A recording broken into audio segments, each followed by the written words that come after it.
I really don't think an athlete walks into sport with the desire one day to dope. I don't think any athlete has that desire. But what happens is they get into an environment where there's a win at all cost mentality, and they're being pushed and pressured to take shortcuts and to dope. Take an example, I use the Olympic Games as one example. There's Rule 40, which is a rule that an athlete, when they go to the Olympic Games, currently have to sign away their image rights and their rights to the International Olympic Committee. So here you have coming to the games, and not only you're not getting anything, but you have to sign everything over. And for athletes, there's a gap.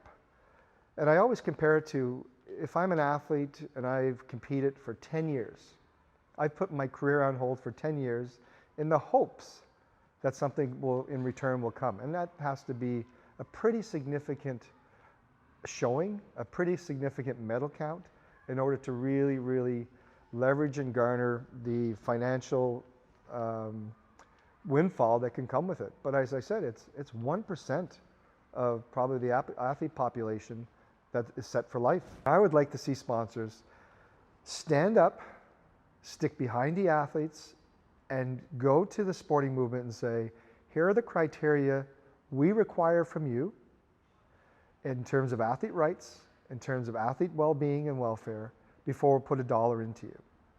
And I think sponsors have that responsibility. If they're promoting and supporting a multi-billion-dollar industry where athletes are getting nothing, and they are getting next to nothing, that they have some type of responsibility to be a part of the change. Maybe there's solutions in terms of governments as well. This is a geopolitical situation where countries benefit from brand recognition from the Olympic Games.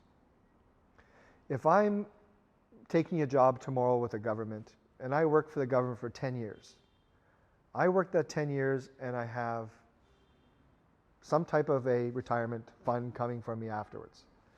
Why not consider, if an athlete's representing a country, this similar thing? If they're being funded over a period of time, put them in a pension scheme where they can potentially gain revenues after they retire or at a certain age in order to compensate them for being involved. So I think if you add all those things, you have some caveats that you can hold back in terms of funding. There could be some deterrence. But this is where the discussion needs to be open, honest, transparent, and athletes around the table to come up with the solution.